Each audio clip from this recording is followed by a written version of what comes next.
Subscribe करें और bell दबाएं ताकि कोई खबर रह न जाए।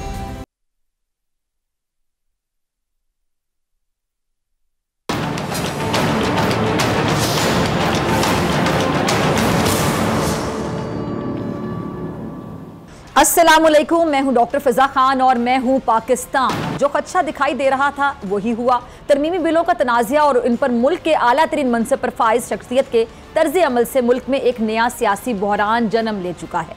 तरमीमी बिलों पर अमल दरामद जारी है। खुसूसी अदालतें भी अपना काम शुरू कर चुकी हैं। तहरीक इंसाफ के नायब चेयरमैन शाह महमूद कुरैशी को साइफर केस में आपको पता है जी गिरफ्तार किया जा चुका है।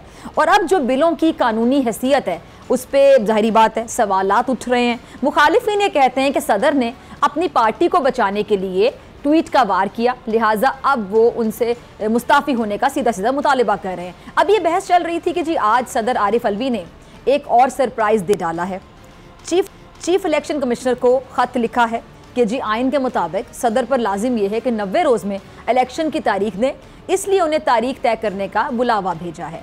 अब ना जाने चीफ इलेक्शन कमिश्नर साहब कब जाएंगे, क्या कहेंगे, क्योंकि इलेक्शन कमीशन चंद रोज़ पहले ये साफ कह चुका है, आपको याद होगा कि जी नई मरदमशुमारी के बाद जो इंतखाबात हैं वो 90 रोज़ में नामुमकिन है और हल्का बंदियों का काम 14 दिसंबर तक होने का इम्कान है। यानी आइनी हद से 1 महीना आगे हल्का बंदियाँ ख़त्म होंगी और इलेक्शन फिर कब होंगे, ये पहले ही $1 मिलियन क्वेश्चन मेरे ख्याल से बना हुआ है। अब एक और अहम पेशरफ तोशाखाना केस में सुप्रीम कोर्ट के रिमार्क्स हैं जी, जिनके मुताबिक ट्रायल कोर्ट ने फैसले में गलतियां की हैं और अगर हाई कोर्ट में कुछ ना हुआ तो जुमेरात को दोपहर 1 बजे सुप्रीम कोर्ट फैसला कर देगी।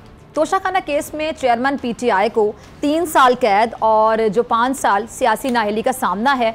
अब हालात किस समत में जाते हैं, किस डायरेक्शन में जाते हैं, क्या रुख इख्तियार कर, इस पर बात करने के लिए मेरे साथ मौजूद मेहमान मौजूद है। इस्तेकाम पाकिस्तान पार्टी के सीनियर रहनुमा खुर्रम रोकड़ी साहब, बहुत शुक्रिया ज्वाइन करने के लिए। और बोल न्यूज़ के एंकर पर्सन तज्जियाकार मुजम्मिल शाह भी मेरे साथ मौजूद है। दोनों मेहमानों का बहुत शुक्रिया। सर मैं आपसे शुरू करना चाहूँगी रोकड़ी साहब, सदर ममलिकत के सेक्रेटरी के ख़त ने तो मामला रोकड़ी साहब मज़ीद उलझा दिया है। क्या समझ आता है आपको, जो तरमीमी बिल हैं अब इन पर क्या कोई इंक्वायरी होगी, क्या होगा?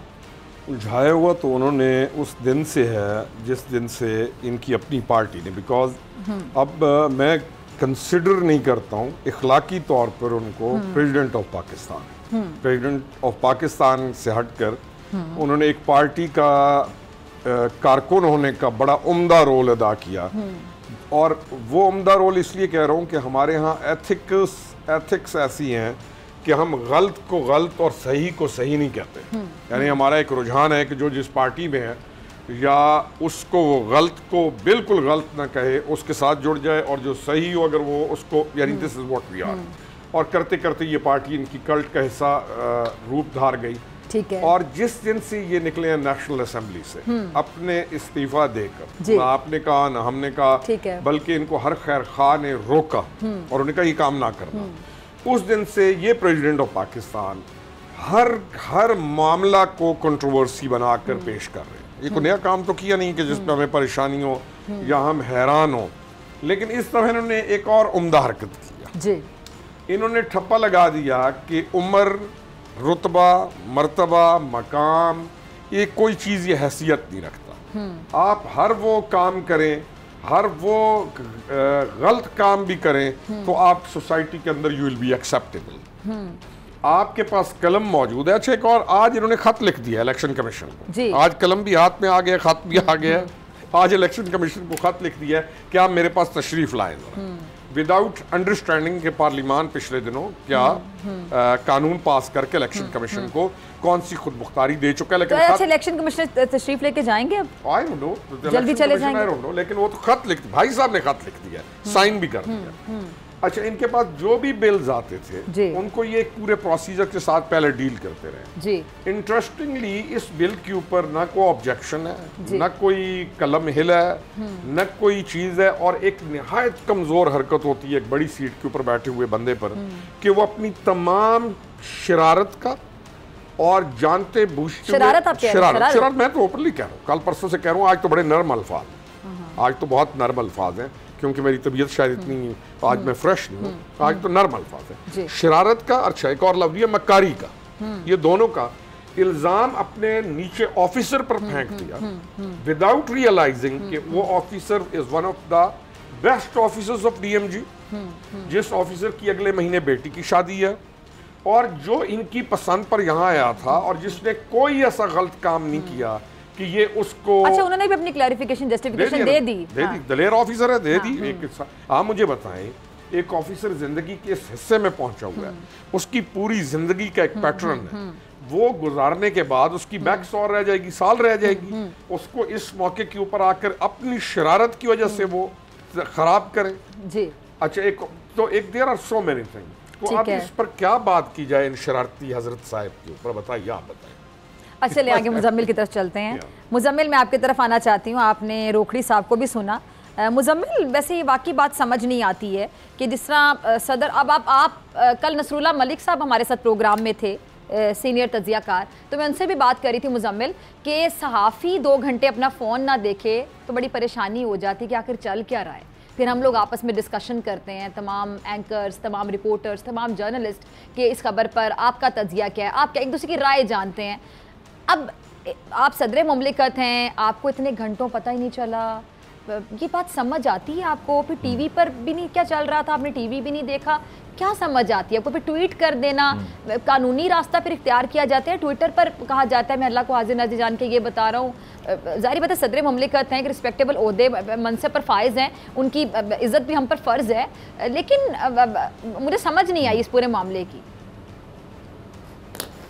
नहीं फिज़ा, इस पे कहते हैं ना, वो शरीक जुर्म ना होते तो मुखबरी करते, तो वही मिसाल है। उसकी वजह यह है कि अगर कोई ये आर्ग्यूमेंट करता है कि ये बिल अभी लॉ नहीं बना, उस बिल के ऊपर रिजर्वेशंस जो भी हैं वो सेकेंडरी डिबेट है।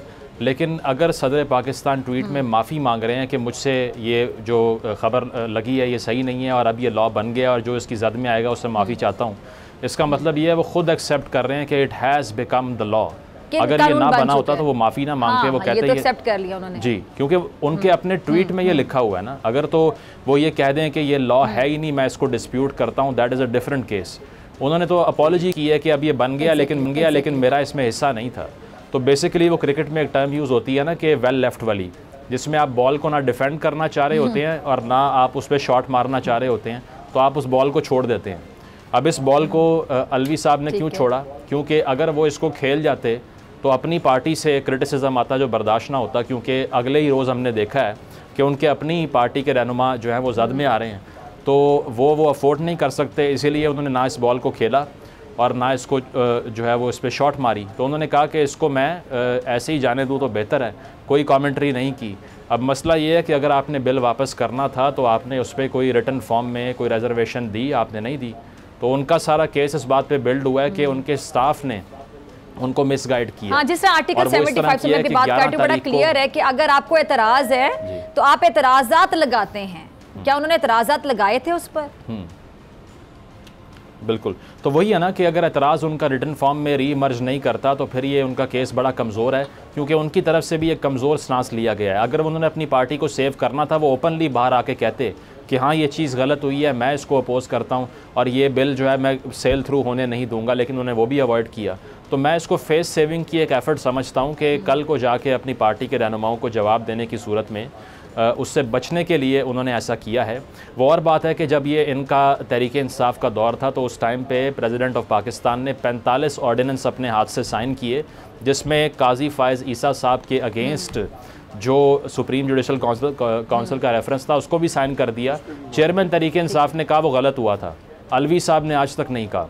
तो तब इनकी कॉन्शियस नहीं जागी। इनकी पीका लॉ के बारे में, जिसमें सहाफ़ियों पे छोटी सी खबर लगाने के ऊपर 5 साल कैद की नॉन बेलेबल ऑफेंस की सज़ा थी, उसके ऊपर भी इनकी कॉन्शियस नहीं जागी। लेकिन इस पे इन्होंने माफ़ी मांग ली है, और ये माफ़ी प्रिंसिपल के लिए नहीं मांगी, ये इसलिए मांगी है कि मेरी पार्टी का कोई रहनुमा इसकी जद में ना आ जाए। So he has acted in a partisan way, और इसमें कोई प्रिंसिपल शामिल नहीं है, इसमें सिर्फ पर्सनैलिटी शामिल है।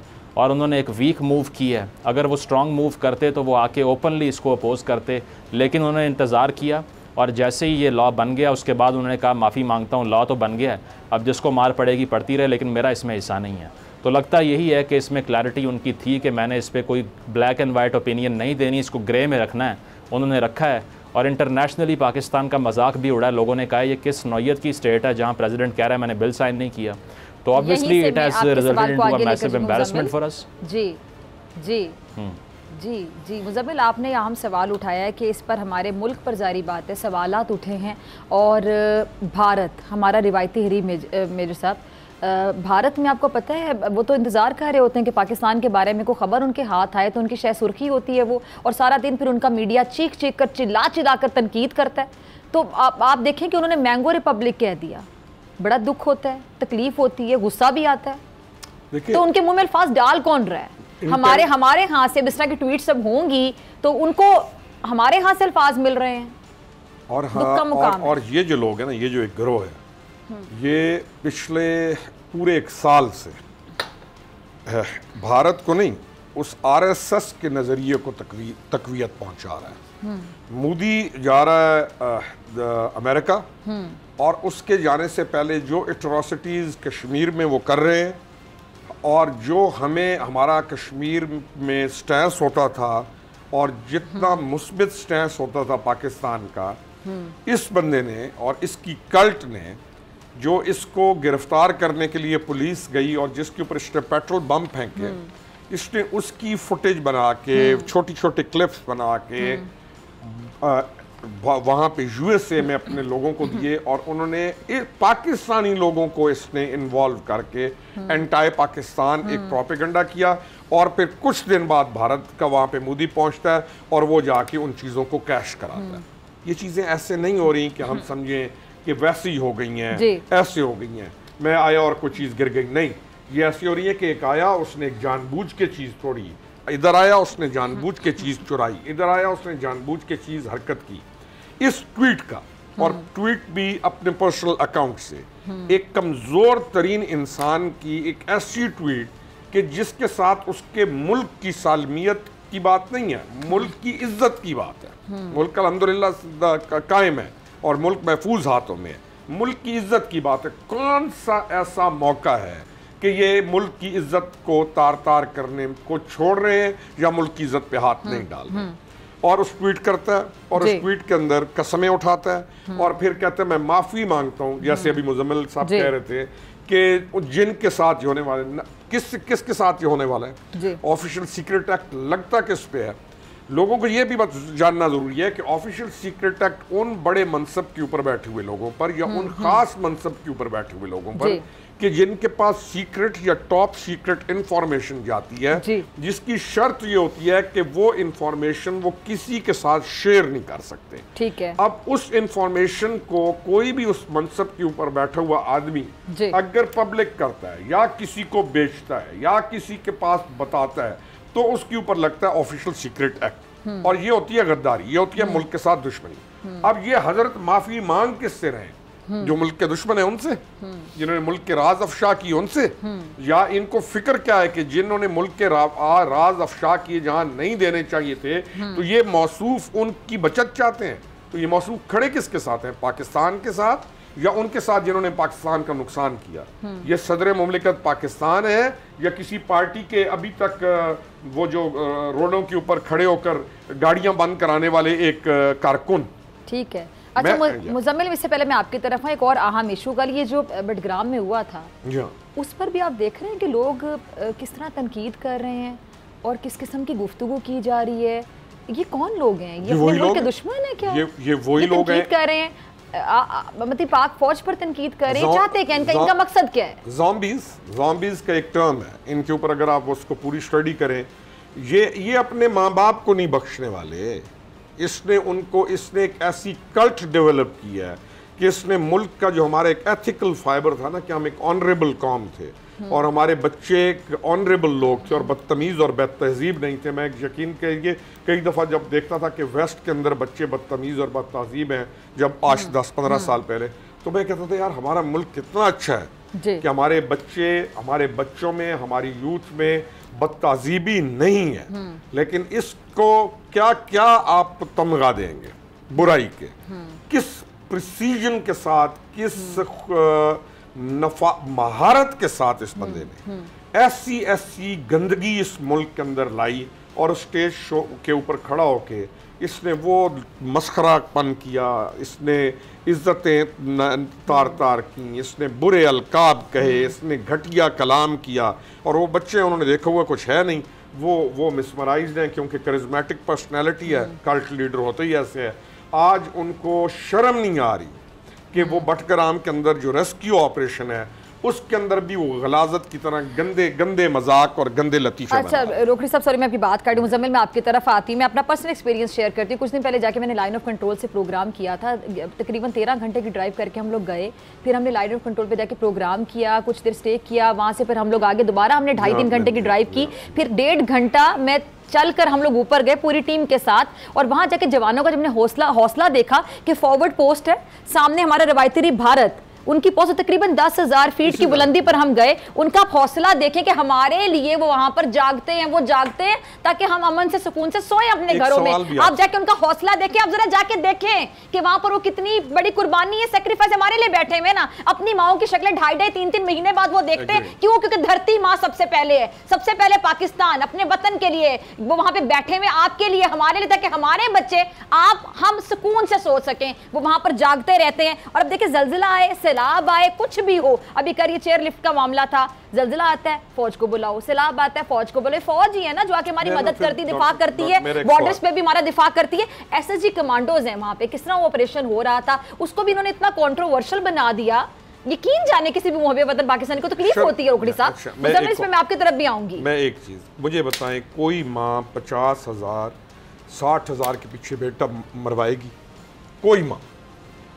यानी बच्चे बैठे हुए हैं बॉर्डर्स पे, इधर उधर, 50,000 तनख्वाह, 70,000 तनख्वाह, कोई माँ 70,000 के पीछे अपना बेटा भेजेगी कि जाए? इन बेशर्मों को शर्म नहीं आती। हम इस स्टेज पे पहुंच गए हैं और ये गलाजत इतनी डीपली चली गई है। मैं आपकी आंखों में इस टाइम पे नमी देख सकती हूँ, आप जो फील कर रहे हैं, आपके जज्बात देख सकती हूँ। हमने तो नौकरी भी की है ना। अच्छा, मैं लाइन ऑफ कंट्रोल पे रह के रो पड़ी रोकड़ी साहब, उस पर बड़ा बाबेला मचा कि आंसू असली थे नकली थे, शर्म नहीं आती। इन लोगों को जाके जरा देखें, महसूस फिर करेंगे ना, फिर इनको पता चलेगा। अच्छा मुजम्मिल, आपकी तरफ मैं आती हूँ, इस पर जरा कमेंट कर दे, मुझे ब्रेक पे जाना है। देखें, इसमें यही है कि अनफॉर्चुनेटली जो सोशल मीडिया के ऊपर अभी फ़िलहाल जिसका आप भी जिक्र कर रही हैं, जहाँ पर ट्रेंड्स भी चलते हैं, ये सब कुछ होता है। अब ये कम्युनिकेशन स्ट्रेटजी जो है, इसको अगर डीकोड करना है, so we have to come up with something, क्योंकि इससे ज़्यादा बड़ा इशू, इससे भी बड़ा इशू जो है वो फेक न्यूज़ है। क्योंकि उस पर कुछ भी, चाहे 5 साल पुराना, 10 साल पुराना क्लिप निकाल के ला के उसको करंट रियलिटी में ट्रांसफॉर्म करके उसका ट्रेंड चलाना is very easy for now. तो उसका कोई तोड़ मेरा ख्याल है कि करना पड़ेगा। उसकी वजह यह है कि आजकल सिर्फ़ और सिर्फ परसेप्शन की दुनिया है और इमेज बिल्डिंग की दुनिया है, और अगर इमेज बिल्डिंग करते रहे इस तरह ही लोग फेक न्यूज़ फैला के, तो फिर मुश्किल हो जाता है कि आप फैक्ट को फिक्शन से अलहदा कर सकें। क्योंकि जहाँ भी अथॉरिटेरियनिज़म तारीख़ में आया है, जहाँ पर भी हमने ऑपरेसिव रजीम्स को आते हुए देखा है, वो इसीलिए होता है कि आवाम जो है वो फैक्ट और फिक्शन में फ़र्क भूल जाती है।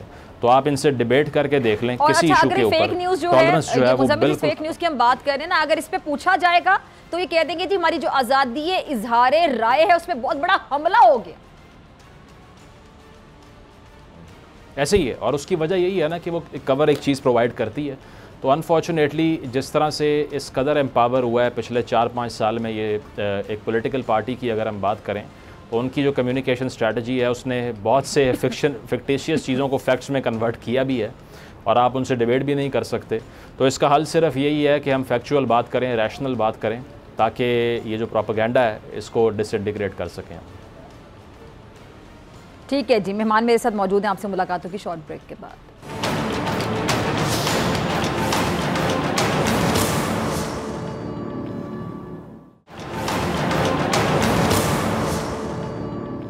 वेलकम बैक नाजरीन। रोकड़ी साहब मैं आपकी तरफ आना चाहूँगी। नवाज शरीफ साहब का ना बड़े अरसे बाद एक बयान आया कि करप्शन में मुलव्विस शख्स को बचाने की कोशिश हो रही है, कैसे देख रहे हैं आप इस बयान को? करप्शन वाला कौन सा? आपको पता है किसके बारे में बात? ये जो बंदा जेल के अंदर है, इसको बचाने की कोशिश तो क्या नहीं हो रही, यानी एक कॉर्नर से। और कोशिशें तो अच्छा, एक और चीज़ है, इंटरेस्टिंग चीज़ ये है कि इस वक्त कोई चीज़ छुपी हुई नहीं है। हाँ, हर जी शऊर आदमी को, हर उस बंदे को जिसको कुछ मामलात का इल्म है, उसको मालूम है कि चीज़ें क्या हो रही हैं, कौन किसको बचाने की कोशिश कर रहा है, क्यों कर रहा है, किस कॉर्नर से की जा रही है, चीज़ें एक्सपोज्ड हैं। ये नहीं है कि आप कुछ चीज़ छुपी हुई है कि मुझे नहीं मालूम तो नहीं मालूम, तो उसको नहीं मालूम तो उसको नहीं मालूम। तो मियाँ साहब की इस बात को ना रद्द किया जा सकता है, ना उस बात को कमज़ोर समझा जा सकता है, मजबूत बात का ये कहा जाएगा। ठीक है मुजम्मिल, आपसे इसी पे कमेंट चाहूँगी मैं। देखें, ये आप अगर पहले तो जो 9 मई के अराउंड जब ब्लैंकेट बेल्स उनको मिली थी, जब गुड टू सी यू कहा गया था, तो तभी एविडेंट था। आप देख लीजिए कि किसके साथ ऐसा ट्रीटमेंट होता है कि अगर मेरे पास मुझे कोई इतना एक्यूज़ कर दे कि मल्टीपल केसेस मेरे ऊपर हों और मैं जाऊं मुझे ब्लैंकेट बेल्स मिल जाएं, एक ही रोज़ में निपटा दिया जाए केस, तो फिर तो इससे बड़ा प्रिविलेज कोई भी नहीं है। आज आप देख लें जो प्रोसीडिंग हुई है, हाई कोर्ट के जुरिसडिक्शन में केस लगा हुआ है और एक सुप्रीम कोर्ट में केस की समाअत होती है जो कि इस इशू के बारे में थी कि ट्रायल कोर्ट में मामला क्यों गया। वहाँ अचानक से ट्रायल कोर्ट के फ़ैसले पे डिबेट शुरू हो जाती है और उस फैसले के ऊपर फरमाया जाता है कि हम कल 2 बजे तक बैठेंगे, अगर 1 बजे वो फ़ैसला करें 2 बजे हम टेकअप करेंगे इसको, रात 9 बजे तक बैठने को तैयार हैं। तो मेरा तो यही ख्याल है कि जितनी स्पीडी जस्टिस दी जा रही है कि पहले पटिशन डालने से मुलाकात होती है, उसके बाद में फ़ौरन जो है वो केस लग जाता है। पाकिस्तान में मिलियंस ऐसे लोग हैं जिनके केसेस जो है वो 10-10 साल उसकी समाअत के लिए मुकर्रर नहीं होते और उनको ना कोई इंसाफ मिलता है, ना कोई पटिशन उनकी सुनी जाती है। लेकिन जो स्पीडी जस्टिस हम यहाँ इस केस में देखते हैं, तो ऑब्वियसली मैं तो विश करता हूँ कि हर पाकिस्तानी को इतना प्रिविलेज मिले कि वो ब्लैंकेट बेल्स ले सके जाके, और साथ साथ उसको गुड टू सी यू भी कहा जाए और ये भी कहा जाए कि शदीद ज़्यादती हो रही है और मैं जाने से पहले इसका मामला हल करके जाऊँगा। ठीक है, अच्छा, जाने से पहले और आने के बाद की बातें हो रही हैं, तो अब ये निगरां हुकूमत, जारी बात है निगरां हुकूमत है, इलेक्शन होंगे, फिर जारी बात है जो जीतेगा फिर हुकूमत बनेगी। तो रोकड़ी साहब, आपकी पार्टी, चूँकि बड़े लोगों ने तनकीद भी की, नई पार्टी है, मंशूर भी क्लियर नहीं था, फिर इंतखाबात भी सर पर आ गए, फिर निगरां हुकूमत आ गई, अब जारी बात है आगे इलेक्शन में जाना है। लेकिन मुझे लगता है कि पार्टी नई हो सकती है लेकिन चेहरे तो पुराने हैं। मेरा ख्याल में मखलूत हुकूमत की तरफ जाएगा काम, मेरा ख्याल है। लेकिन सादा अक्सरियत हासिल करने वाले, अच्छा एक और भी मज़ेदार चीज़ है, पार्टीज़ अगर on the basis of merit ticket दें और अपनी पार्टीज़ को कंट्रोल कर लें, यानी अपनी पार्टीज़ को वो ये कंट्रोल कर लें कि उनका जो पार्टी का बंदा है वो टूटे ना और उस पर सही वर्किंग करें, एडजस्ट करें अपने पार्टी के लोगों को। काम बड़ा मुश्किल है, काम बहुत मुश्किल है, लेकिन अगर वो करें तो सादा अक्सरियत कोई ना कोई पार्टी ले भी सकती है। हमने देखा कि पिछले कुछ सालों में एक ईंट उठा के खड़ा है तो दूसरा उसका जवाब पत्थर से दे रहा है। तनकीद हो रही है, तनकीद बराए तनकीद हो रही है, तनकीद बराए इस्लाह नहीं हो रही, फ्रूटफुल रिजल्ट्स के लिए तनकीद नहीं हो रही कि किससे हम कुछ अच्छा अचीव कर लेंगे, कोई लर्निंग नहीं हो रही, कोई ग्रोथ नहीं, सिर्फ एक दूसरे को नीचा दिखाने के लिए एक सियासी इंतकाम। फिर ये जो आप देख लें कि नैब के बारे में सियासतदान ही बताते थे ना कि सियासी इंतकाम के लिए, पॉलिटिकल इंजीनियरिंग के लिए इसको इस्तेमाल किया जाता था। निकला क्या मुझे बता दें, इसको पकड़ा, किसी से क्या आप निकलवा सके, विक्ट्री साइन बना के बाहर आ जाते थे, इन्वेस्टिगेशन वीक होती थी, प्रोसिक्यूशन वीक होती थी, कुछ समझ नहीं आता था। तो ये हम जो देखते रहे, एटलीस्ट मखलूत हुकूमत होगी। मुझे तो लगता है हमारे मुल्क को शायद अगले 10 से 15 साल मखलूत हुकूमत की ज़रूरत है, ताकि बहुत सी चीज़ों में हमें चार्टर ऑफ इकोनॉमी की हम बात कर लें, हमें बहुत सी चीज़ों में एक पेज पर आना है। सिर्फ वो तनकीद बराए तनकीद से काम नहीं चलेगा। मुल्क को यहाँ लाके खड़ा कर दिया गया कि बहुत सी चीज़ों में एक पेज पे आने की ज़रूरत है इस मुल्क के लिए। एक गैर संजीदा कौम बना के कौम में से एक हिस्से को गैर संजीदा, अच्छा, तंज, ठट्ठा, वजनी बात को उड़ा देना, यानी अहम बात को उसकी ताकीर कर देना, संजीदा बात को मजाक में उड़ा देना, ये रविश वक्त को ज़ाया कर देना, और वक्त को ज़ाया कर देना। और ये बच्चों का, मैं यकीन करें इस शख्स को, मैं ये जो पड़ा हुआ है जेल के अंदर, मैं इसको इस पाकिस्तान की 2 नस्लों की बर्बादी का जिम्मेदार समझता हूं। इंशाअल्लाह ताला अल्लाह खैर करेगा, मामलात बेहतरी की तरफ जाएंगे। Let's be hopeful. मुझे वक्त पे जरा वो बड़ी प्यारी लाइन्स याद आई थी, एक बार वक्त से लम्हा गिरा कहीं, वहां दास्तां मिली लम्हा कहीं नहीं। मुजम्मिल, क्या कहेंगे आप? देखें, इस पे तो मखलूत हुकूमत की जो बात आपने की है, मखलूत हुकूमत बने, सिंपल मेजॉरिटी हो, 2/3 मेजॉरिटी हो, मसला पॉलिटिकल टेम्परेचर को कम करने का है कि एक ऐसा माइंडसेट क्रिएट किया गया है कि हर वो आर्ग्यूमेंट जो आपकी ओपिनियन से डिसएग्री करता है वो असल में बिका हुआ है और सहाफ़ियों को लिफाफा कहा जाएगा, फिर ये कहा जाएगा इंस्टॉल्ड हैं, फिर ये कहा जाएगा पपेट्स हैं। अच्छा सॉरी, मैं आपकी बात काट रही हूँ मुजम्मिल, ये जब सहाफ़ियों को लिफाफा कहते हैं, किसी भी सहाफ़ी को लिफाफा कहते हैं, ये अगर दीन की बात करते हैं, ये मॉरल वैल्यूज की बात करते हैं, ये एथिक्स की बात करते हैं, जरा जाके ये भी पढ़ लें कि हमारा दीन बोहतान के बारे में क्या कहता है। जब ये बोहतान लगाते हैं कि फलां लफाफा है, फलां ये है, फलां वो, औरतों की तो किरदार कुशी भी करते हैं। सॉरी टू से, आप किसी के बारे में जब उसके किरदार के बारे में बात कर देते हैं तो क़यामत के दिन उसका हाथ होगा जिसके बारे में आपने बात कर, आपका गिरेबान होगा। इनको ये भी पढ़ लेना चाहिए जाके। मैं कह रहा था जब तक अपोजिशन और गवर्नमेंट आपस में नेगोशिएट नहीं करेगी, एक जगह बैठ के फैसले नहीं करेगी, तो मामलात हल नहीं होंगे। इससे पहले तो हमने ये देखा कि अमेरिका में जाके जनाब तकरीर कर रहे हैं कि मैं जेल से एसी उतार दूंगा, मैं जो है वो बेड निकाल दूंगा इसके सेल के अंदर से। आज खुद वो एसी की दरख्वास्त कर रहे हैं। पहले कह रहे थे इम्पोर्टेड हुकूमत नामंजूर, आज खुद अमेरिका से दरख्वास्त कर रहे हैं इंटरवीन करें। तो आप अपने ही बनाए हुए कवानीन की जद में आ रहे हैं। इससे सबक सीखें और इंगेज करें। पॉलिटिकल लोगों को आप विक्टिमाइज करने के चक्कर में उनको दुश्मनी में तब्दील ना करें, अपोजिशन करें और मुल्क के लिए करें। ठीक है जी, ठीक है। रोकड़ी साहब का लास्ट कमेंट ये कि मुईशत, रूल ऑफ लॉ और हमारा बच्चियां हमारी अक्लमंद है, ठीक है, लड़कियां हमारी सेंसिबल है। हमारा जो बच्चा आवारा और नाकारा और काहिल हो गया है, हमने इस करते हुए रिहेबिलिटेशन करते हुए इनको मौके देकर काम पर लगाना है ताकि वो इस किस्म की एक्टिविटीज से निकलकर पॉजिटिव सोसाइटी में अपना रोल अदा करके कल शादी करे, उसके बच्चों और वो पाकिस्तानी शहरी बने ताकि उसकी नस्लें बेहतर हों। That's all. ठीक है जी। रोकड़ी साहब, मुजम्मिल, आप दोनों का बहुत शुक्रिया। आपसे मुलाकात होगी ब्रेक के बाद। ब्रेक के बाद मेरे साथ मौजूद होंगे शेख रोहेल असगर साहब।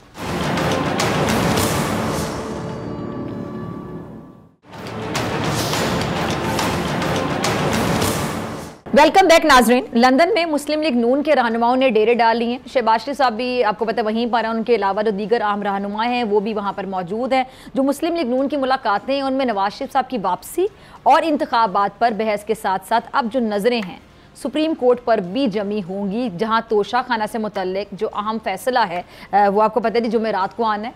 आज नवाज शरीफ साहब ने लंदन में मीडिया से बातचीत की है, जिससे महसूस ये हुआ है कि वो चीफ जस्टिस के रिमार्क्स पर बहुत फिक्रमंद हैं। नवाज शरीफ साहब ने कहा है कि चेयरमैन PTI को करप्शन करने के बावजूद बचाने की कोशिशें की जा रही हैं, जबकि उनके दौर में चीफ जस्टिस साकिब निसार साहब उन्हें दीवार से लगाने में लगे हुए थे।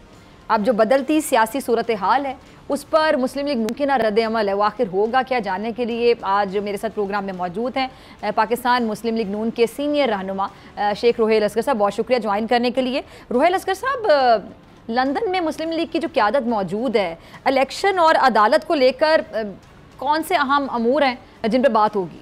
नहीं, ये ऐसा नहीं है। मेरे ख्याल में शायद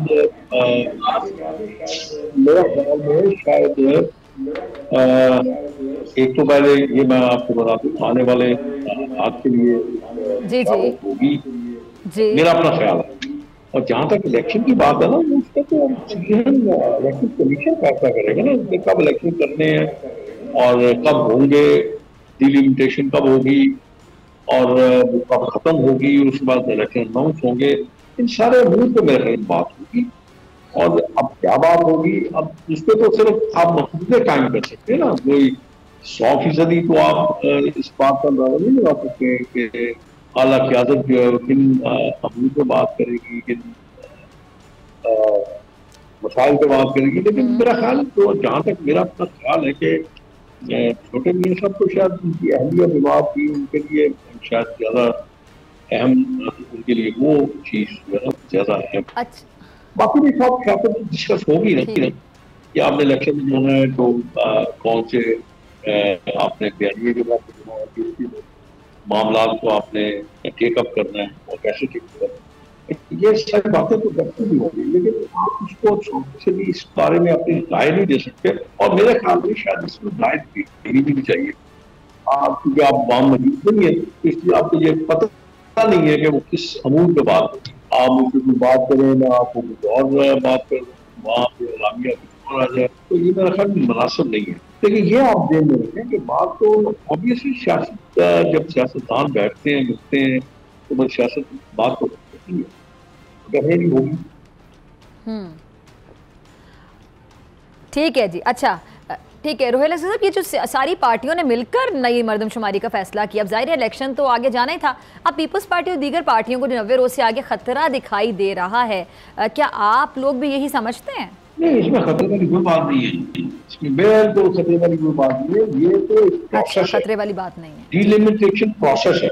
वो डिलिमिटेशन प्रोसेस को आप स्टॉप नहीं कर सकते। एक बात। दूसरी बात, अगर आपने इस डिलिमिटेशन प्रोसेस को स्टॉप करना है तो फिर आपको सुप्रीम कोर्ट में जाना पड़ेगा।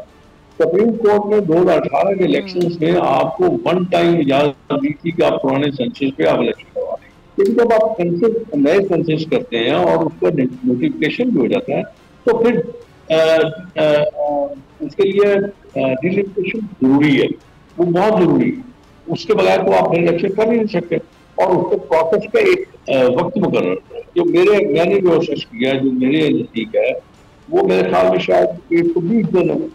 और 120 दिन को आप जेल में रखें, डिलिमिटेशन होगी 120 दिन में, उसके बाद आपका इलेक्शन आउट होगा। वो 30 दिन में होता है, 60 दिन में होता है, वो एकदम मजाक तो नहीं है। आपने लॉ एंड ऑर्डर सिचुएशन को सामने रखना है, कहाँ आपको फौज की जरूरत है, कहाँ आपको रेंजर्स की जरूरत है, कहाँ आपका लोकल पुलिस के काम चल जाएगा, फिर प्रिंटिंग प्रेफरेंस में जाना है, फिर सारा लंबा काम है। ये बेहतर ये है कि ये सवाल जो है ये आप इलेक्शन कमीशन से बात करें तो मेरे ख्याल में ज्यादा बेहतर मौजूद रहेगा, बेहतर भी है। अच्छा रुहेल साहब, ये तो सदर आरिफ अलवी साहब ने आईनी इख्तियारात इस्तेमाल करते हुए 90 रोज के अंदर इलेक्शन की तारीख देने का बाकायदा खत लिख दिया है, तो आप इसकी हिमायत करेंगे या मुखालफत करेंगे? देखिए, मैं पहली बात तो ये है कि सदर का इस मामले के साथ कोई ताल्लुक नहीं। वो एक अपनी आरा दे सकता है, मतलब कह सकता है उसमें, जैसे वो पहले भी सोया हुआ था। ये तो दान निकालने वाली बात थोड़ी है कि आपने नम किया और आपने वो दान निकाल के बाहर रख दिया। सदर साहब को आप सोचना चाहिए, चाहते चाहते वो मेरे ख्याल में शायद अपने आप बड़ी सुखी अपनी कर रहे हैं।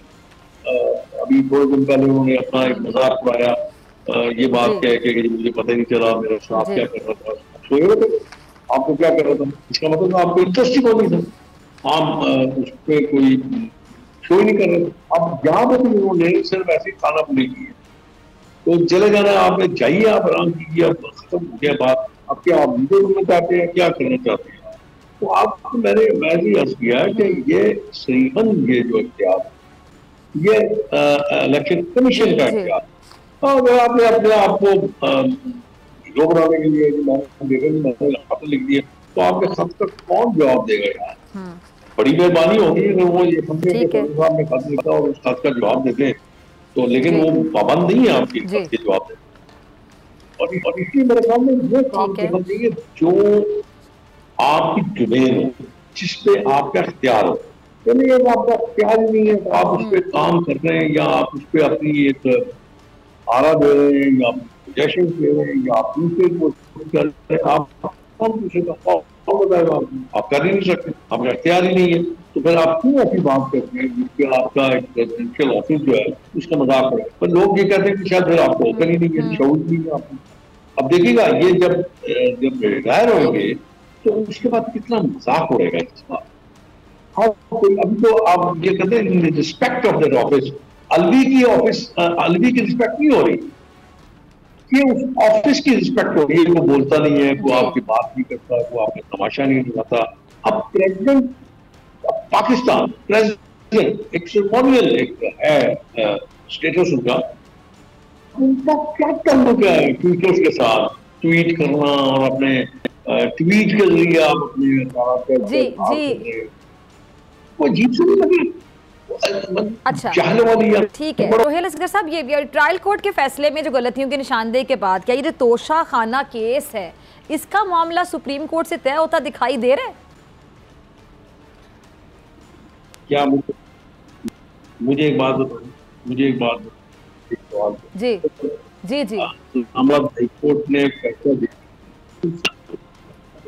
ट्रायल कोर्ट के फैसले के बाद, हैरानकुन बात है ना, लोगों के मुकदमात पिछले 10-10 साल से 15-15 साल से वो कोर्ट्स में पेंडिंग, और ये क्या खुदा का उतार है क्या? एकदम आती है दरखास्त और आप सुनने बैठ जाते। पर आप ये देखिए कि इसके बाद क्या होगा। जब 16 सितंबर गुजर जाएगी तो उसके बाद जब नए आएंगे साहिबान, तो जब वो सियासत नहीं करेंगे, वो इंसाफ करेंगे, तो फिर कितना मुश्किल वक्त मिलेगा, कितनी तकलीफ होगी। कि मैं मैं एक आम आदमी हूँ, मैं एक आम शहरी हूँ, डिसाइड किया कि मैं वजीर था, मैं MLA था, मैं 4 दफा MLA बन गया, इसका क्या लेना देगा? मैं एक आम आदमी हूँ। मैं अगर इंसाफ लेने जाता हूँ तो मुझे अपनी बारी पे जाना पड़ेगा। ये अजीब मजाक हो रहा है, ये मजाक हो रहा है, और इसके अलावा मैं इसमें कुछ नहीं करता। चलिए, एक सवाल जो कई माह से बार बार पूछा जा रहा है शेख रोहेल असगर साहब, वो ये कि जी मियां नवाज शरीफ साहब की वापसी कब आएंगे वापस? अब मुल्क में सियासी भूचाल देखते हुए क्या ये वापसी अब अगले साल तक टलती दिखाई दे रही है, या अगले महीने मियां साहब आ रहे हैं पाकिस्तान? देखिए, मैं आपको मानता हूँ, मियां साहब उस वक्त नाम थे जब मियां साहब को ये पता था कि मुश्किल में गिरफ्तार होंगे। और आपको याद होगा कि अपनी बीवी को जो इससे मर्द पे थी उनको छोड़ के आ गए। अब भी जब भी मुनासिब वक्त होगा, जब भी उनके मौलिक या वो फैसला करेंगे, इंशाल्लाह जरूर आएंगे और सियासत में अपना पूरा रोल अदा करेंगे। क्योंकि मेरी अपनी ऑब्जर्वेशन है कि इस मुल्क के अवाम उनके बहुत भरोसा करते हैं। सिर्फ मुल्क के अवाम ही नहीं, बाकी जो बैरूनी ताकतें हैं, जो मुखालिफ है, वो भी उनकी बहुत भरोसा करती हैं। और इंशाल्लाह मुझे उम्मीद है कि इलेक्शन के दौरान वो खुद अगली सफों में खड़े होके इस कैंपेन को लीड कर रहे होंगे, और मेरा ख्याल है कि मुल्क की तस्दीर वो फिर एक दोबारा फिर चेंज करने की कोशिश करेंगे। ठीक है जी, शेख रोहेल असगर साहब, बहुत शुक्रिया आपके वक्त के लिए। इसी के साथ मुझे दीजिए मुलाकात होगी इंशाल्लाह कल, सेम टाइम सेम चैनल। अगर ज़िंदगी ने वफा की, दुआओं में याद रखिएगा, अपना बहुत ख्याल रखिएगा। अल्लाह निगहबान।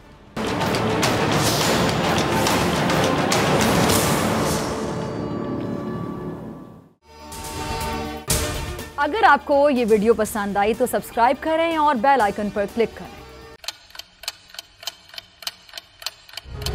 आप लोग इस मुल्क पाकिस्तान में आजाद हैं। सहाफती उसूलों पर कारबंद बोल न्यूज ने रखी रिवायत बरकरार। बोल न्यूज की जानिब से देखने वालों को यौम आजादी की बेहद मुबारकबाद। मुल्क भर से जश्न आजादी की तकरीबात बोल ने दिखाई अपनी स्क्रीन पर। पाकिस्तान के 76वें यौम आजादी का जश्न बोल ने सुनाई पाकिस्तान जिंदाबाद के नारों की गूंज। बोल की सबसे बड़ी ट्रांसमिशन में पाकिस्तान का नाम रोशन करने वालों ने दिए कौम को पैगामात। बेपनाह मुश्किलात का सामना करके इस मुल्क को हासिल किया। आज़ाद कौमों को बहुत सी कुर्बानियाँ देनी पड़ती हैं। 76 वालियों में आज़ादी का दिन जोश खरोश के साथ मना रहे हैं, क्योंकि जिंदाबाद पाकिस्तान ये है बोल की पहचान। सब्सक्राइब करें और बेल दबाएं ताकि कोई खबर रह न जाए।